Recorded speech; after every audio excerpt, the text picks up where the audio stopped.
বন্ধুরা ইউটিউবের জন্য ভিডিও বানাতে কি কি লাগে? শুরুতেই যারা ইউটিউবে কাজ করতে আসে তাদের মনে প্রথমেই যে প্রশ্নটা জাগে তা হলো কিভাবে একটা ভিডিও বানাবো। একটা ভিডিও বানাতে তো অনেক কিছুই লাগে, মাথায় একদম কাজ করে না যে এই সমস্ত কিছু কিভাবে জোগাড় করব। ভিডিওর থাম্বনেল কিভাবে বানাবো, এডিট কিভাবে করব, ভিডিও শুট রেকর্ডিং কিভাবে করব, এসব চিন্তা করতে করতে আপনাদের মাথা পুরাই শেষ। তো বন্ধুরা এত চিন্তা করলে কিন্তু কখনোই ইউটিউবে সফলতা অর্জন করতে পারবেন না। আপনাকে ধৈর্য আর মনোবল নিয়ে কাজ করতে হবে। যেমনই হোক আপনাকে শুরু করতে হবে। আর আমার আজকের এই ভিডিওটি যদি আপনারা ধৈর্য সহকারে দেখেন তাহলে খুব সহজেই আপনারা ইউটিউবের জন্য যে কোনো ভিডিও বানাতে পারবেন। তাই ভিডিওটি স্কিপ না করে একদম শেষ পর্যন্ত দেখতে থাকবেন, কারণ স্কিপ করে গেলে কিন্তু অনেক পয়েন্ট মিস হয়ে যাবে। আর ভিডিওটি দেখলে আপনাদেরই লাভ হবে, কারণ আপনাদের মনে যত প্রশ্ন আছে সব উত্তর ভিডিওটি শেষ হওয়ার সাথে সাথে পেয়ে যাবেন। তার আগে বন্ধুরা একটা ছোট্ট রিকোয়েস্ট, যা প্রত্যেকটা ভিডিওতেই আমি আপনাদেরকে বলে বিরক্ত করি, তা হলো আমার চ্যানেলটি অবশ্যই সাবস্ক্রাইব করে দিবেন, সঙ্গে একটা লাইকও দিয়ে দিবেন, কারণ আপনারা পাশে থাকলে মোটিভেশন পাওয়া যায় পরবর্তী ভিডিও বানানোর জন্য। আর যারা আমার ফেসবুক পেজ থেকে ভিডিওটি দেখবেন তারা অবশ্যই ফলো করে দিবেন। তো চলুন বন্ধুরা ভিডিওটি শুরু করা যাক। বন্ধুরা আপনাদের যদি ইনভেস্টমেন্ট করার মতো টাকা নাও থাকে, শুধুমাত্র কিছু বুদ্ধি খাটালেই আপনারা একজন সফল ইউটিউবার হতে পারবেন। আর আপনারা যখন ইউটিউবের জন্য একটা ভিডিও বানাতে যাবেন তখন প্রথমেই যে প্রশ্নটা মাথায় আসে তাহলে ভিডিও শুট কিভাবে করব। তো বন্ধুরা আপনাদেরকে আমি আজকে খুব সহজ এবং সিম্পল একটা উপায় বলে দিচ্ছি, আর তা হলো আপনারা হাতে থাকা স্মার্টফোন দিয়ে যে কোনো ধরনের ভিডিও শুট করতে পারবেন। কোনো ধরনের ডিএসএলআর ক্যামেরা বা ডিজিটাল ক্যামেরা কেনার কোনো দরকার নেই। আর বর্তমান সময়ে এমন কেউ নেই যার কাছে একটা স্মার্টফোন না থাকে।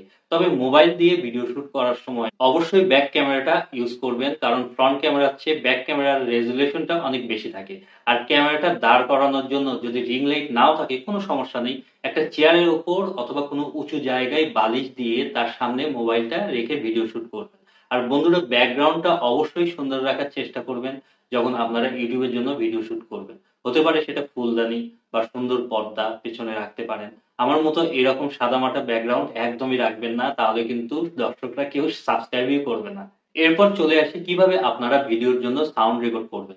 তো বন্ধুরা এখানেও আপনাদের কোনো খরচ করতে হবে না, কারণ আপনাদের হাতে থাকা স্মার্টফোন দিয়েই আপনারা ভিডিও শুট করার পাশাপাশি সাউন্ড রেকর্ডিংও করতে পারবেন। কারণ এখনকার প্রত্যেকটা স্মার্টফোনে যে ডিফল্ট সাউন্ড রেকর্ডিং অপশনটা আছে ওইটাই অনেক ভালো।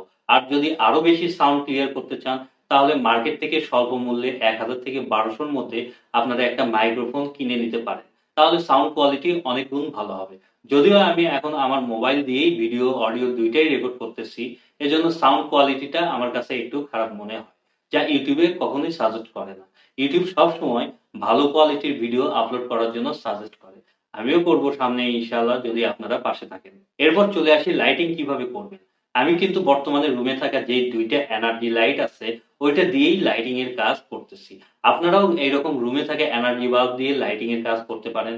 আর যদি আপনাদের কাছে আলো কম মনে হয় তাহলে দিনের বেলা সূর্যের আলোতে, যেখানে মনে হবে যে আলো বেশি, ওইখানে গিয়ে আপনারা ভিডিও শুট করতে পারেন। তাহলে লাইটিং এর জন্য যে আলাদা খরচ সেটা আর করতে হবে না। আর যদি মনে করেন না আমার আরো বেশি আলো দরকার, তাহলে রিং লাইট ব্যবহার করতে পারেন। এরপর ভিডিও বানাতে যেটা লাগে তা হলো ভিডিও এডিটিং টুলস। মানে আপনি ভিডিওটা যে বানালেন ওইটা এডিট করবেন কিভাবে, এটাও আপনারা বিনামূল্যে এবং হাতে থাকা স্মার্টফোন দিয়েই করতে পারবেন। শুধুমাত্র গুগল প্লে স্টোর থেকে অ্যাপসটা ইনস্টল করে নেবেন মোবাইলে। বড় বড় যত ইউটিউবার যারা আছে তারা কিন্তু বর্তমানে ইনশর্ট ভিডিও এডিটিং এই অ্যাপসটা দিয়ে ভিডিও এডিট করে থাকে, কারণ এই অ্যাপসটাতে অনেক ফিচার রয়েছে এবং কাজ করা অনেক বেশি ফ্লেক্সিবল। যার ফলে অ্যাপসটা বর্তমানে এতটাই জনপ্রিয় হয়েছে যে বেশিরভাগ ইউটিউবাররাই এখন এই অ্যাপস দিয়ে কাজ করে থাকে। অন্য আরো ভিডিও এডিটিং অ্যাপস আপনি পাবেন, কিন্তু সেগুলো দেখা যায় ওয়াটারমার্ক থাকে ভিডিওতে, বা আপনাকে টাকা দিয়ে সাবস্ক্রিপশন কিনে ব্যবহার করতে হবে। কিন্তু একমাত্র এই ইনশর্ট অ্যাপসই আপনি গুগল প্লে স্টোর থেকে ফ্রিতে ডাউনলোড করে নিতে পারবেন। এবং ইনশর্টের যে ওয়াটারমার্ক থাকবে তা আপনি একটা অ্যাড দেখলে ওইটা রিমুভ করতে পারবেন। আর ইনশর্টে কিভাবে কাজ করবেন তা শিখতে চাইলে আমার একটা ইনশর্ট এডিটিং এর উপর ভিডিও আছে, ওই লিংকটা আমি ডেসক্রিপশন বক্সে দিয়ে দিচ্ছি। ওখান থেকে আপনারা খুব সহজেই দেখে শিখে নিতে পারবেন। সবশেষে একটা ভিডিও বানাতে যেটা লাগবে তা হলো থাম্বনেইল। আপনার ভিডিওকে আকর্ষণীয় করে তুলবে এই থাম্বনেইল। থাম্বনেইল ভালো হলে আপনার ভিডিওতে ক্লিক করার পসিবিলিটি অনেক বেড়ে যায়। তাই ভিডিওতে আকর্ষণীয় একটা থাম্বনেইল দেওয়া অনেক গুরুত্বপূর্ণ। আর আপনারা সুন্দর সুন্দর থাম্বনেইল বানাতে পারবেন পিক্সেল ল্যাব এই অ্যাপস দিয়ে। এটা খুবই ভালো একটা অ্যাপস। থাম্বনেল বানানোর জন্য আপনারা চাইলে মোবাইলের মাধ্যমে খুব সহজেই আকর্ষণীয় আই ক্যাচি থাম্বনেল বানাতে পারবেন এই অ্যাপস দিয়ে। কিভাবে বানাবেন ইউটিউবে সার্চ দিলেই অনেক ভিডিও পেয়ে যাবেন।